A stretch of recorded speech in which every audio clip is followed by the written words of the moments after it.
Thank you, Madam Deputy Speaker. I'm very grateful to my colleague and friend, the Honourable Member for Wantage, for securing this debate.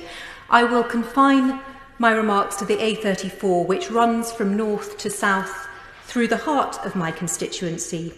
And I must start by paying tribute to my predecessor, and indeed my honourable friend's predecessor, Richard Benyon in my case, and Lord Vasey in his, because they did a lot of work together with the A34 Action Group to assiduously compile data about the accidents that occurred on the road and to apply for funds.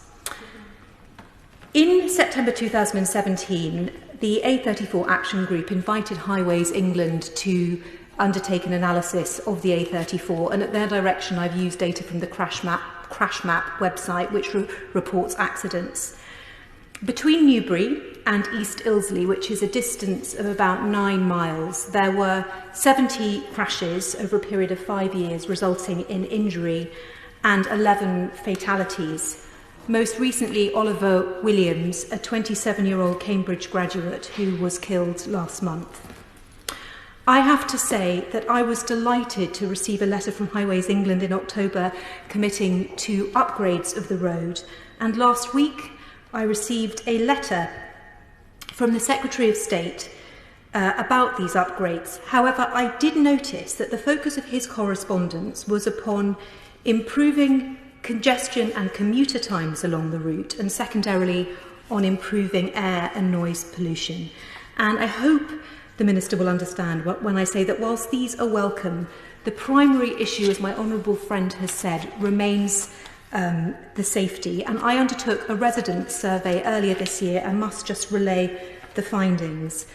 The junctions at East Ilsley, both north and southbound, where Oliver Williams lost his life, are a particularly precarious point, as are the junctions at Beedon, Speen and Wash Common.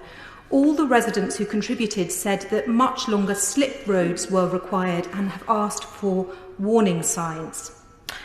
But in addition, there is a need to address one particular section of the road close to East Ilsley, which is effectively a switchback section with some blind corners. It's very rare for a car accident to make it into the national news, but there is one that took place 4 years ago when a lorry driver ploughed not just into the back of a car, but went right over the car on the A34 at that point, killing Tracy Horton and her sons Josh and Ethan and her stepdaughter Amy in one of the worst car accidents the UK saw that year.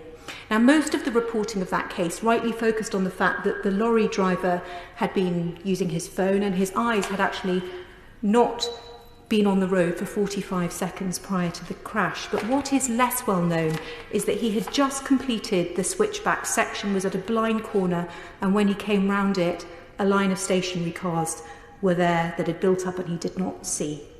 Everyone who responded to my survey, and several cited this crash, have asked for either speed limits on this section of the road or a dedicated HGV lane to be created. So although the Highways England's plans for this stretch of the road are welcome, it is safety rather than convenience which I would respectfully request to be the priority.